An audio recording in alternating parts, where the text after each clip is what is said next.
Hi, everyone. Good afternoon. My name is Saron. I'm a first-year MBA student at the Wharton School, and I'm also pursuing a Master's in International Studies at the Lauder Institute.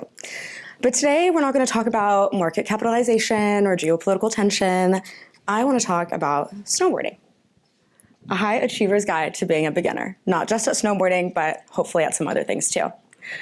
Now, if you met me today, you would quickly learn that snowboarding is one of my favorite hobbies. It's something I spend a lot of time doing. And even coming into grad school, the only club that I knew for sure I wanted a leadership position on was the Wharton Ski and Snowboarding Club. And, they don't call us the best club on campus for nothing, so. But my story actually starts a couple years ago. So back in 2023, one of my childhood friends, Brooke, decided that she wanted to go on a ski trip to celebrate her 25th birthday. Now, I had learned how to snowboard when I was about 9 or 10 years old, but I had also not been back on a snowboard since I was about 9 or 10. But, like any half-decent friend, when my friend wants to go to the mountain, I say okay. And I wish I could tell you that I got back on the snowboard that day after 15 years and killed it and, it felt like no time had passed, but that would be a bold-faced lie. My first day on the mountain was genuinely one of the most miserable days of my life, okay? I cried, I screamed, I threw up a little bit. I might have even met God up there, I'm not joking. So you might be asking yourself, well, why did she keep doing this? And frankly, it's a question I still ask myself a lot. But the other question I kept asking myself was, why did learning how to snowboard again as an adult feel so different than it did when I was a kid? And I don't think this is just true of snowboarding, right? As we get older and we become socialized and, our brains mature, I think the excitement and the enthusiasm that we had for new opportunities often gets replaced with shame and the fear of failure. I think the aversion to unfamiliarity is even more pronounced among high achievers like those of you in this room, right? From a really young age, you live in kind of a positive feedback cycle that recognizes and rewards exceptional talent. So by the time you make it to a place like the University of Pennsylvania as a graduate student, a lot of your identity is rooted in being an expert in something. Well, unless you're one of the consultants coming to Wharton, then you're famously an expert in nothing, but that's neither here nor there.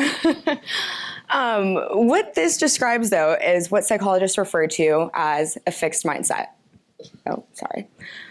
So when you operate under a fixed mindset, right, or you have kind of a more static view on skill acquisition or knowledge development, it's kind of this idea that what you know today is what you'll always know. And when you operate in this kind of mindset and you encounter the combination of unfamiliarity and the fear of failure, especially public failure at that, your brain is not down for that at all, right? Not even a little bit. And I actually first encountered this when I was an undergrad at Stanford. I had gone there, thinking I would study something like political science or philosophy and then go on to be a human rights lawyer. Very quickly, I found myself excited about technology and engineering. And, some might say I drank the Silicon Valley Kool-Aid. That's also neither here nor there. But the point is, I encountered what is kind of the corollary of this, which is a growth mindset, right? And when you operate under a growth mindset, a low baseline is just an opportunity for progress. And that forward progress, in turn, reinforces your willingness and your ability to embrace other new opportunities like that. Learning how to code for the first time at Stanford alongside people who were some of the best engineers in the world was a really discouraging experience at times. And I think what really allowed me to embrace that feeling of being a beginner was adopting this growth mindset.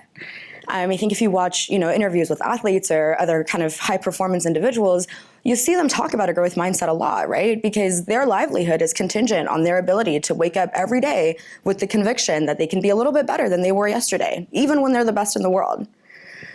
An athlete interview that actually stuck out to me recently was from a young lady named Alyssa Liu, who just won the Olympic gold medal in figure skating for Team USA. She's also from the Bay Area, so go Oakland. So Alyssa actually quit the sport. She retired back in 2022. So competing this year was her first time back on a global stage, right, in a couple years. And in this interview, this woman is asking her, what was it like getting back into this grueling training regimen? Were you exhausted? All these things. And Alyssa responded, I love struggling, actually. It makes me feel alive. And I think this sentiment, I think, is one of the most essential embodiments of what a growth mindset really means, right?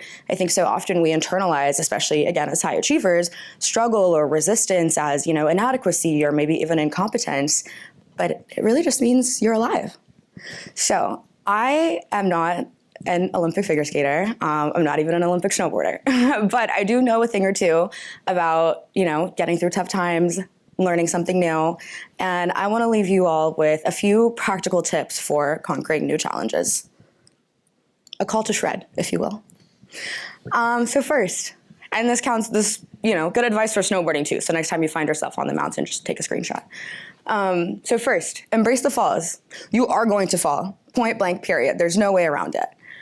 But I think what's more important even than expecting the failure is learning how to fall in love with the process of falling and getting up again. That's the struggle that people like Alyssa talk about. Second, lean forward. Again, if you see people who are learning how to snowboard, they are often tempted to lean back, right? And it makes sense. It's your brain telling your body, hey, let's maybe not tumble down this mountain, right? Not ideal. But as you progress in snowboarding, you learn that you actually gain way more control from leaning forward than you do from leaning back. So similarly, when you are engaging on, your next new endeavor, avoid the temptation to slip back into your comfort zone and into the things that you already know. Lean fully into that unfamiliar terrain. And lastly, keep your eyes on the landing. Again, as a beginner snowboarder, it's very tempting to keep your eyes locked down at your feet. But again, as you progress, what you'll realize is that you have to keep your eyes on where you're going, not where you are now. When you're taking a jump, you have to look at where you're landing, right? Not where you're jumping from. And so similarly, when you are embarking on a new venture, it's very tempting to hyper-focus on where you are now. But what I really want you to do is shed that and keep your eyes on where you want to be. So if you can manage to embrace the fall, lean forward, and keep your eyes on the prize, you'll stick the landing in no time. Thank you.